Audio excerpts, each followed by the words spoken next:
Hello guys, welcome back.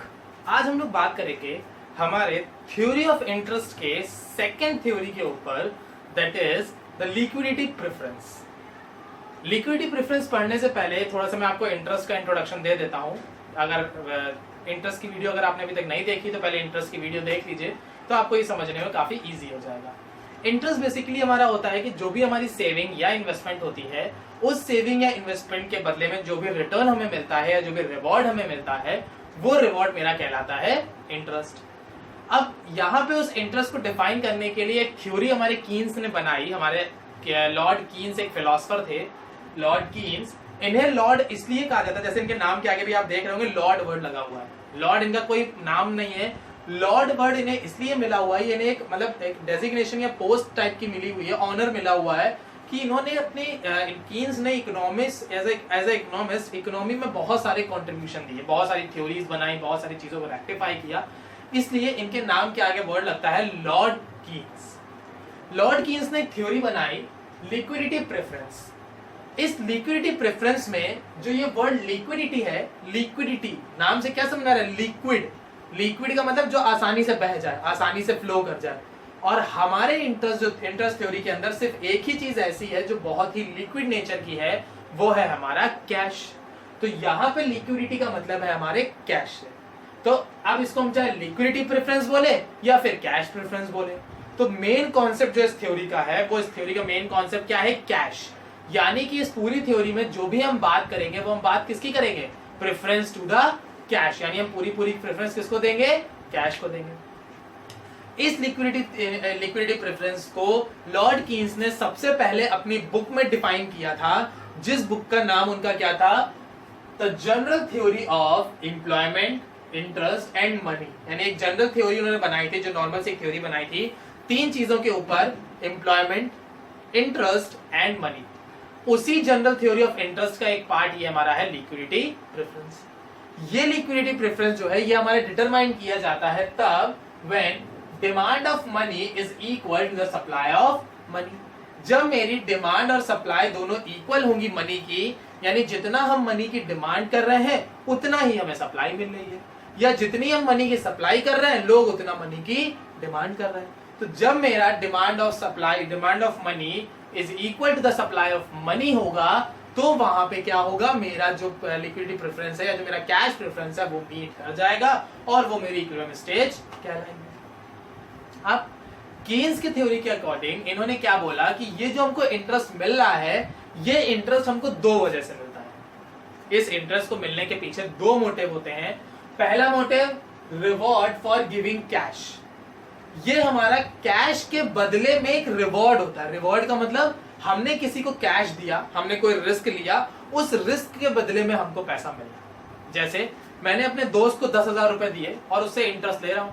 अब मैंने उसको जो 10,000 रुपए दिए हैं वो मैंने रिस्क ही तो लिया है कि क्या पता मान लो लेके भाग जाए, तो क्या पता पैसा रिटर्न मिले ना मिले। तो मैंने जो 10,000 रुपए उसको दिए हैं एज अ लोन के तौर पे, वो मैंने एज एक रिस्क ही उठाया। उस रिस्क के बदले में क्या होगा? मुझे वो 10,000 तो वापस करेगा ही, क्योंकि वो मेरा प्रिंसिपल अमाउंट है, प्लस वो मुझे इंटरेस्ट भी देगा, कुछ एक्स्ट्रा अमाउंट देगा। वो एक्स्ट्रा अमाउंट मेरा कहलाता है इंटरेस्ट। तो कीन्स थ्योरी के अकॉर्डिंग उन्होंने क्या बोला कि जो पहला मीडियम होता है इंटरेस्ट कमाने का, वो होता है मेरा reward for the risk bearing, कि जितना ज्यादा आप रिस्क बियर करोगे उतना ज्यादा आपको रिवॉर्ड मिलेगा, और जितना कम रिस्क बियर करोगे रिवॉर्ड उतना ही कम हो जाएगा, और यही रिवॉर्ड मेरा कहलाता है इंटरेस्ट। ठीक बात। फिर इन्होंने एक दूसरा और एक मेथड बताया जिसके थ्रू आप इंटरेस्ट अर्न कर सकते हो, वो है प्रीमियम ऑन इन्वेस्टमेंट। आप इन्वेस्टमेंट पे जो आपको प्रीमियम मिल रहा है, अब इन्वेस्टमेंट जो हमारी होती है, हमारे पास अगर पैसा है तो हम लोग क्या करते हैं? शेयर ले लेते हैं, डिबेंचर्स ले लेते हैं, बॉन्ड्स ले लेते हैं। डिबेंचर और बॉन्ड्स पे हमें इंटरेस्ट मिलता है, वहीं शेयर्स पे हमें डिविडेंड मिलता है। लेकिन इन तीनों ही केसेस में, चाहे मेरे शेयर्स हो, डिबेंचर्स हो या बॉन्ड हो, इन तीनों ही केसेस में हमें क्या होता है? हमें इन्वेस्टमेंट के बदले में कुछ रिटर्न पैसा मिलता है, कुछ पैसे वापस मिलते हैं। तो जब हमें इन्वेस्टमेंट के बदले में कुछ एक्स्ट्रा अमाउंट मिल रहा है तो वो मेरा कहलाता है प्रीमियम। रिस्क के बदले में अमाउंट मिल रहा है तो रिवॉर्ड कहलाता है। इन्वेस्टमेंट के बदले में अगर रिटर्न मिल रहा है तो वो प्रीमियम कहलाता है। तो कीन्स के अकॉर्डिंग जो मेरा इंटरेस्ट है वो हमें दो चीजों से मिल सकता है। पहला रिस्क से, जो कि रिवॉर्ड के फॉर्म में मिलेगा, दूसरा इन्वेस्टमेंट से, जो कि प्रीमियम के फॉर्म में मिलेगा। उसके बाद कीन्स ने जो थ्योरी बताई demand of money and supply of money, तो सबसे पहले हम लोग यहां पढ़ लेते हैं डिमांड फॉर मनी। सबसे पहले हम लोग क्या पढ़ेंगे, डिमांड फॉर मनी, कि मेरे मनी की डिमांड किस किस पर्पस को होती है। तो बेसिकली हमारा जो पैसा होता है, जो मनी का हम लोग इस्तेमाल करते हैं, वो डिमांड ऑफ मनी हम लोग 3 बेसिस पे करते हैं। यानी जो मेरी डिमांड ऑफ मनी है वो 3 बेसिस पे डिफाइन की गई है, ट्रांजैक्शन मोटिव, प्रिकॉशन मोटिव और स्पेकुलेटिव मोटिव। कौन कौन से हैं, ट्रांजैक्शन, प्रिकॉशन एंड स्पेकुलेटिव। सबसे पहले मेरा आता है ट्रांजैक्शन मोटिव।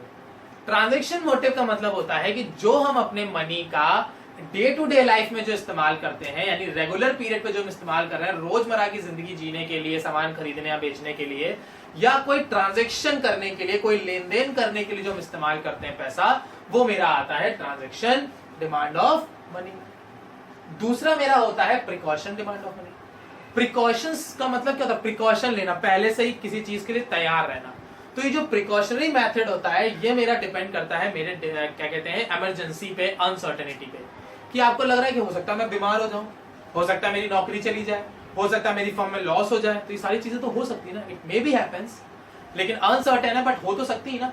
तो ये जो प्रिकॉशनरी मेथड है, ये हमारा मनी को हम लोग स्टोर करके रखते हैं फॉर द प्रिकॉशंस या फॉर द इमरजेंसीज, कि इन केस मेरे इमरजेंसी कुछ पड़ जाती है, कुछ अनसर्टेनिटी या कुछ रिस्क टाइप का आ जाता है, तो उसके लिए मेरे पास पैसा पहले से ही अवेलेबल हो। तीसरा जो मेरा मेथड है वो है मेरा स्पेकुलेटिव मेथड। स्पेकुलेटिव मेथड जो हमारा है, ये मेरा बेस करता है मेरे फ्यूचर के ऊपर, कि फ्यूचर में इसकी क्या प्राइस हो सकती है। तो अगर इन फ्यूचर प्राइस ज्यादा हो सकती है तो हम अभी डिमांड कम करेंगे, इन फ्यूचर प्राइसेस कम हो सकती हैं तो हम अभी डिमांड कम कर देंगे, इन फ्यूचर प्राइसेस ज्यादा हो सकती है तो हम डिमांड बाद में। तो ये मेरे बेस करता है पूरा पूरा स्पेकुलेशन के ऊपर, कि मेरे स्पेकुलेशन पावर कैसी है। तो जो डिमांड ऑफ मनी है वो मेरी 3 चीजों पे बेस करता है, ट्रांजैक्शन बेसिस पे, यानी रोजमर्रा का जो लेन देन है, प्रिकॉशन मोटिव यानी इमरजेंसी बेसिस पे, और तीसरा मेरा आता है स्पेकुलेटिव, यानी कि मेरे अजम्पशन की बेस पे। अब इसके लिए मैंने कुछ इक्वेशंस तैयार करी है, वो इक्वेशन समझ लीजिए। यहां पे जो transaction L for refers to the liquidity, L का मतलब क्या है, यहाँ पे L refers to the liquidity, Y refers to the income, F refers to the factor। अब यहां पे जो ये मेरा L है वो रिफर्स कर रहा है लिक्विडिटी को, यहां पे जो T है वो रिफर्स कर रहा है ट्रांजैक्शन को, यहां पे जो P है वो रिफर कर रहा है प्रिकॉशंस को, और ये जो S है ये रिफर कर रहा है स्पेकुलेशन को। यानी LT refers to the liquidity transaction motive, P refers to the liquidity precaution motive and S refer to the liquidity speculative motive। अब ये जितने भी ट्रांजैक्शन हो, प्रिकॉशन हो, स्पेकुलेटिव हो, ये सारी चीजें जो है वो बेस किस पे करती है, मेरी इनकम के ऊपर, कि जैसी मेरी इनकम होगी वैसा मेरा ट्रांजैक्शन होगा या वैसा मेरी चीजें होंगी। तो अगर आपकी इनकम ज्यादा है, आप पैसा ज्यादा कमा रहे हो, तो ऑब्वियसली खर्चा ज्यादा करोगे ना, क्योंकि जब कमाई ज्यादा है तो खर्चे भी ज्यादा होंगे। तो ट्रांजैक्शन मोटिव में अगर इनकम ज्यादा है तो मेरे लिक्विडिटी ट्रांजैक्शन ज्यादा होंगे, इनकम कम है तो लिक्विडिटी ट्रांजैक्शन कम होंगे। यानी कि आपके इनकम और ट्रांजैक्शन के बीच में पॉजिटिव रिलेशन है, कि इनकम ज्यादा तो ट्रांजैक्शन ज्यादा, इनकम कम तो ट्रांजैक्शन कम। ठीक, नेक्स्ट आता है प्रिकॉशन। आप इमरजेंसी के लिए जो पैसा बचा के रख रहे हो, यानी इमरजेंसी के लिए जो पैसा स्टोर करके रख रहे हो, तो पैसा अगर आप स्टोर करके अपने पास रख रहे हो तो अगर पैसा ज्यादा होगा तो स्टोरेज भी ज्यादा होगा, वही पैसा अगर कम होगा तो स्टोरेज आपका कम होगा।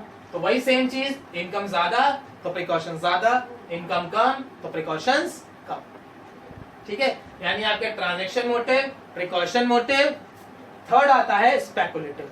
स्पेकुलेटिव में भी सेम केस होगा मेरा, अगर इनकम ज्यादा होगी तो हम फ्यूचर के लिए पैसे ज्यादा रखेंगे, इनकम कम होगी तो फ्यूचर के लिए पैसे कम रखेंगे। यानी इन तीनों ही केस में, चाहे मेरा ट्रांजैक्शन मोटिव हो, प्रिकॉशन मोटिव हो या स्पेकुलेटिव मोटिव हो, इन तीनों में ही इनकम से जो रिलेशन है वो पॉजिटिव है।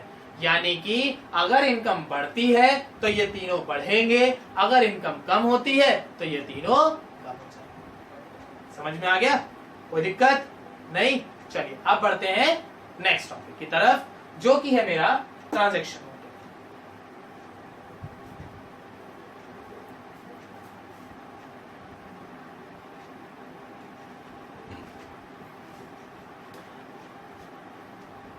अब हम लोग बढ़ते हैं अपने ट्रांजैक्शन मोटिव की तरफ। ट्रांजैक्शन मोटिव में यहाँ देखिए, इसके ट्रांजैक्शन मोटिव में अभी मैंने जैसे आपको इक्वेशन बनाई कि इक्वेशन मेरी क्या होती है, LT is equal to F bracket में Y, यानी कि अगर आपकी इनकम ज्यादा है तो आपकी जो LT होगी वो भी ज्यादा होगी, अगर आपकी इनकम कम होगी तो आपकी LT कम हो जाएगी। यानी इन दोनों के बीच में क्या होता है, यहाँ पे पॉजिटिव रिलेशन। इन दोनों के बीच में क्या है, पॉजिटिव रिलेशन है। पॉजिटिव रिलेशन होने की वजह से जो मेरा ये ग्राफ है ये कैसा बनेगा, अपवर्ड स्लोपिंग बनेगा, यानी डिमांड मेरी अपवर्ड स्लोपिंग हो जाएगी। तो आपके जब हम ट्रांजैक्शन मोटिव की बात करते हैं तो अकॉर्डिंग टू द थ्योरी आपकी जो इनकम है, अगर इनकम बढ़ती है तो ट्रांजैक्शन बढ़ जाएंगे, यानी लेन देन बढ़ जाएगा, जिससे जो मेरा डिमांड कर्व होगा वो ऊपर की तरफ बनेगा, अपवर्ड स्लोपिंग बनेगा।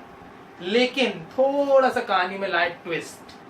अब ट्विस्ट क्या है कि यहाँ पे जब हम बात करते हैं तो अजम्पशंस हमारे क्या थे, अजम्पशंस हमारे थे कि मेरी जो इनकम है वो कांस्टेंट होगी, इनकम में कोई भी चेंज नहीं होगा। तो जब मेरी इनकम कांस्टेंट है तो एलटी क्या हो जाएगी, बिल्कुल सही, कांस्टेंट हो जाएगी, क्योंकि जब इनकम बढ़ रही थी तो एलटी बढ़ रहा था, इनकम कम हो रही थी तो एलटी कम हो रहा था। अब अगर इनकम कांस्टेंट हो जाएगी तो मेरा जो लिक्विडिटी ट्रांजैक्शन है वो लिक्विडिटी ट्रांजैक्शन भी कांस्टेंट हो जाएगा कि हम भैया ट्रांजैक्शन की, भाई इनकम जब मेरी उतनी है तो ट्रांजैक्शन भी तो उतने ही होंगे। अगर आप 10 रुपए कमा रहे हो तो खर्चा भी 10 के हिसाब से ही करोगे ना ज्यादा कर सकते हो ना कम कर सकते हो। तो जब आपकी इनकम कांस्टेंट होगी, ये जो मेरा ये ग्राफ है, ये मेरा ग्राफ कैसा हो गया, परफेक्टली इनलास्टिक। और परफेक्टली इनलास्टिक क्यों हो गया, because incomes are constant. Income constant होने की वजह से मेरा ये जो ग्राफ है ये कैसा हो गया, परफेक्टली इनलास्टिक हो गया। तो मेरी एलटी कैसी हो गई, परफेक्टली इनलास्टिक हो गई। ठीक है, अब नेक्स्ट मेरे आते हैं प्रिकॉशन की तरफ। प्रिकॉशंस में भी सेम मेरा मेथड फॉलो होगा, क्योंकि सेम इक्वेशन हमने बनाई थी। इक्वेशन मेरी क्या थी, LP is equal to F factor Y. तो अगर मेरी इनकम ज्यादा है तो एलपी ज्यादा होगी, अगर मेरी इनकम कम है तो एलपी कम हो जाएगी। दोनों के बीच में पॉजिटिव रिलेशन होगा, तो ग्राफ कैसा बनेगा, वही सेम अपवर्ड स्लोपिंग बनेगा। लेकिन ये हम लोग ने सिर्फ थ्योरी समझने के लिए ली थी, तो ये दोनों ही ग्राफ हमारे यहाँ पे नहीं बनेंगे। क्यों, क्योंकि दोनों ही केस में मेरी जो इनकम है वो कांस्टेंट है, और जब मेरी इनकम कांस्टेंट है, सेम इनकम अर्न कर रहे हैं हम, 50 रुपए 10 रुपए 100 रुपए, मतलब एक फिक्स इनकम अर्न कर रहे हैं, तो चाहे मेरे ट्रांजैक्शन हो चाहे मेरे प्रिकॉशंस हो, ये दोनों के कर्व मेरे कैसे होंगे, परफेक्टली इनइलास्टिक होंगे। दोनों कर्व कैसे होंगे, परफेक्टली इनइलास्टिक होंगे, क्योंकि इनकम मेरी कांस्टेंट है, और इनकम कांस्टेंट होने की वजह से जो मेरे मनी ट्रांजैक्शन है वो सेम रहेंगे। तो यहाँ पे जो मेरी मनी ट्रांजैक्शन की इक्वेशन होगी वो क्या होगी, money transaction is equal to the liquidity precaution plus liquidity transaction, क्योंकि इन दोनों को जब हम मिला देंगे, अपने प्रिकॉशन और ट्रांजैक्शन को मिला देंगे तो मेरी टोटल मनी बन जाएगी। ठीक है ना, तो मेरे ट्रांजैक्शन मोटिव और प्रिकॉशंस मोटिव ये दोनों मेरे कैसे होते हैं, परफेक्टली इनइलास्टिक होते हैं। क्यों, क्योंकि मेरी इनकम कांस्टेंट होती है। ठीक, थर्ड मेरा आता है स्पेकुलेटिव। स्पेकुलेटिव जो मेरा होता है पूरा अजम्पशन बेस है। अजम्पशन बेस होने की वजह से इसमें श्योरिटी नहीं होती है कि इसमें चीजें ज्यादा हो सकती हैं या कम हो सकती हैं। तो इसका जो ग्राफ बनता है वो बनता है मेरा रेक्टेंगुलर हाइपरबोला टाइप्स। कैसा बनता है, रेक्टेंगुलर हाइपरबोला, और एक टाइम पीरियड के बाद इसमें जो रेट ऑफ इंटरेस्ट हो जाता है वो कांस्टेंट हो जाता है। यानी अब चाहे रेट इंटरेस्ट मिले या नहीं मिले, हमें नहीं करना है तो नहीं करना है, या रेट ऑफ इंटरेस्ट हमें ज्यादा मिले तो भी हमें नहीं करना है। तो इसकी इक्वेशन कैसी होती है, money demand is equal to, money की टोटल डिमांड कैसी थी, जो हमारी डिमांड फॉर मनी थी उसमें स्पेकुलेशन, प्रिकॉशन और ट्रांजैक्शन तीनों ही चीजें थी। तो यहाँ पे मनी डिमांड जो है उसका सम क्या होगा, LT plus LP plus LS, यानी transaction, precaution plus speculative is equal to the money demand. Money demand total demand, और मनी ट्रांजैक्शन में क्या क्या चीजें थी, ट्रांजैक्शन और प्रिकॉशंस। तो जब हमने अपनी इक्वेशन फर्स्ट और सेकंड को मिलाया तो मेरी इक्वेशन क्या बन गई, यहाँ पे money demand is equal to the money transaction plus speculative, यानी इन दोनों का कॉम्बिनेशन। अब यहाँ पे जो मेरा देखिए स्पेकुलेटिव मोटिव है, यहाँ पे देखिए जब रेट ऑफ इंटरेस्ट मेरा ज्यादा था तो हाँ मेरी क्वांटिटी डिमांड ज्यादा हो रही थी, लेकिन एक टाइम आया जब मेरा इंटरेस्ट मेरा कॉमन हो गया तो वहां से मेरी ये कांस्टेंट हो गई। कांस्टेंट का मतलब कि अब हम लोग चाहे डिमांड ज्यादा करें या हम लोग डिमांड कम करें, हमारा रेट ऑफ इंटरेस्ट सेम रहने वाला है। रेट ऑफ इंटरेस्ट में किसी भी तरह का कोई चेंजमेंट नहीं होगा। ये हमारा वो रेट ऑफ इंटरेस्ट होता है जो कॉमन है, जो नॉर्मल है, जो हमें मिलना ही मिलना है। फिर चाहे हम डिमांड ज्यादा करें या कम करें, हमें इतना रेट ऑफ इंटरेस्ट तो पे करना ही पड़ेगा या इतना रेट ऑफ इंटरेस्ट तो हमें मिलेगा ही मिलेगा। ठीक है, अब इन तीनों का एक कंबाइंड ग्राफ देख लेते हैं। तो कंबाइंड ग्राफ काफी इजी है। पहले आपने स्पेकुलेटिव का बनाया, फिर आपने ट्रांजैक्शन और प्रिकॉशंस का बना लिया। जिस पॉइंट पे ये दोनों जाके मिलेंगे वो पॉइंट मेरा कहलाएगा पॉइंट ऑफ इक्विलिब्रियम, और उस पॉइंट पे हमारा जो रेट ऑफ इंटरेस्ट होगा वो सबसे एफिशिएंट होगा। समझ में आ गया? ट्रांजैक्शन मोटिव में graph inelastic, perfectly inelastic. Precautions में भी परफेक्टली इनइलास्टिक, परफेक्टली इनइलास्टिक। क्यों? क्योंकि मेरी यहाँ पे इनकम्स आर कांस्टेंट। फिर इन दोनों का हमने कंबाइन कर दिया। समझ में आ गया? कोई दिक्कत? ट्रांजैक्शन में ही परफेक्टली इनइलास्टिक, प्रिकॉशन में परफेक्टली इनइलास्टिक, स्पेकुलेटिव में आपका बनेगा कंबाइन ग्राफ बनेगा। आपका जो ग्राफ है स्पेकुलेटिव में वो कैसा है? रेक्टेंगुलर हाइपरबोला है। ठीक है ना? समझ में आ गया? कोई दिक्कत इसमें? और अगर हम इन दोनों का एक कंबाइन ग्राफ बनाते हैं, अगर हमें सप्लाई ऑफ मनी लेके चलनी है, तो ये जो ग्राफ हमारा बनेगा ये मेरा बनेगा सप्लाई ऑफ मनी में। तो एक बार सप्लाई ऑफ मनी देख लेते हैं कि इसमें सप्लाई ऑफ मनी का क्या रोल है। पहले इस ग्राफ को भूल जाइए। इतना पार्ट आपका ये हो गया transaction motive, precaution motive and speculative motive. ठीक है, अब हम लोग बात करते हैं हमारे सप्लाई ऑफ मनी में। डिमांड ऑफ मनी के तीनों कॉन्सेप्ट हो गए, अब आते हैं सप्लाई ऑफ मनी की तरफ।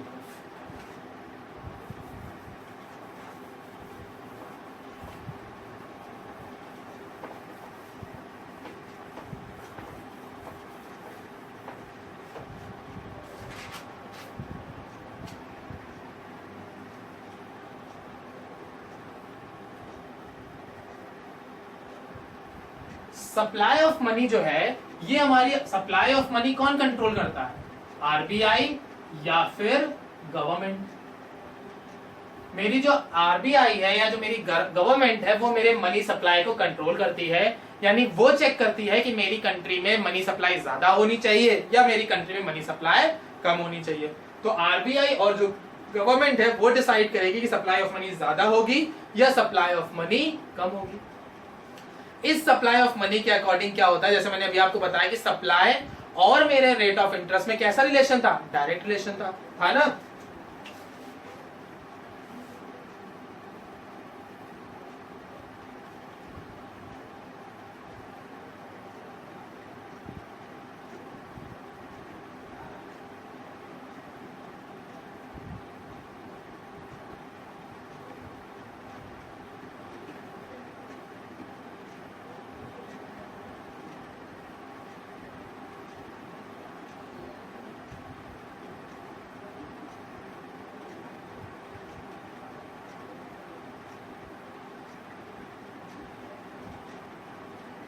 अब सप्लाई ऑफ मनी में क्या था? यहाँ पे मेरा पॉजिटिव रिलेशन था। पॉजिटिव रिलेशन का मतलब क्या हो गया?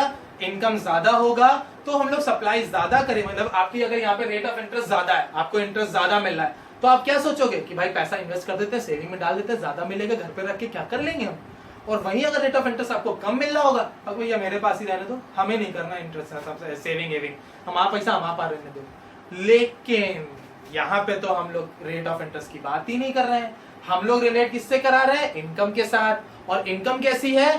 कांस्टेंट। और जब मेरी इनकम कांस्टेंट होगी तो सप्लाई कैसी होगी? भाई जब मेरे पास इनकम लिमिटेड है तो सप्लाई कितनी कर पाओगे? लिमिटेड कर पाओगे। और जब सप्लाई लिमिटेड होती तो ग्राफ कैसा बनता है? Perfectly inelastic. ठीक बात? तो जब यहाँ पे मेरी इनकम लिमिटेड है, इनकम मेरी लिमिटेड अमाउंट है, तो सप्लाई भी मेरी कैसी होगी? लिमिटेड हो जाएगी। और जब सप्लाई मेरी लिमिटेड होगी तो ग्राफ कैसा बनेगा? परफेक्टली इनइलास्टिक बनेगा। ठीक है ना? तो यहाँ पे हमारा क्या हो जाएगा? हमारा ग्राफ कैसा हो गया? ये हमारा परफेक्टली इनइलास्टिक। अब इक्वेशंस के अकॉर्डिंग क्या था? Demand is equal to the supply था, यही था। तो डिमांड तो हमारी ये रही, क्योंकि डिमांड हमने इन्हीं दोनों को मिला के बनाया था ना, ये देखिए दोनों ही को बना के ये तो बना था। तो अब डिमांड और सप्लाई दोनों को एक ग्राफ में बना लेते हैं। ये हो गया मेरा सप्लाई, ये हो गया डिमांड, ये हो गया मेरा R, ये हो गया मेरा R2 और ये हो गया R1, ये हो गया क्वांटिटी ऑफ मनी। अब अगर ये जो मेरा R वाला ग्राफ है, ये R वाला पॉइंट मेरा क्या है? Point of equilibrium. क्या है? पॉइंट ऑफ इक्विलिब्रियम है, क्योंकि इस पॉइंट पे मेरी डिमांड और सप्लाई दोनों मेरी इक्वल है। तो ये जो पॉइंट मेरा होगा ये कहलाएगा पॉइंट ऑफ इक्विलिब्रियम। और जो मेरा ये R1 वाला पॉइंट है, ये R1 पॉइंट मेरा कहलाएगा एक्सेस डिमांड। और जो ये R2 वाला पॉइंट है, ये मेरा कहलाएगा एक्सेस सप्लाई। क्योंकि जब डिमांड से ज्यादा हो जाएगा तो एक्सेस सप्लाई। डिमांड देखिए यहाँ पे कम कर रहे हैं, डिमांड की क्वांटिटी कितनी है? 1 या 2 होगी, लेकिन वहीं अगर हम लोग सप्लाई की देखें, सप्लाई क्वांटिटी ज्यादा है। तो ये जो पोर्शन है वो मेरा एक्सेस सप्लाई का पोर्शन है, ये वाला जो पोर्शन है वो मेरा एक्सेस डिमांड का पोर्शन है। तो आई होप सबको हमारी ये जो आपकी लिक्विडिटी प्रेफरेंस थ्योरी थी समझ में आ गई होगी। अगर कोई पॉइंट मुझसे छूट गया हो या आपको नहीं समझ में आया तो आप कमेंट सेक्शन में उसके इन्फॉर्म कर सकते हैं। नेक्स्ट आपको जो न्यू क्लासिकल थ्योरी है या लोनेबल फंड थ्योरी है वो आपको नेक्स्ट वीडियो में मिल जाएगी। नोटिफिकेशंस के लिए सब्सक्राइब करिए और लाइक करिए। Thank you.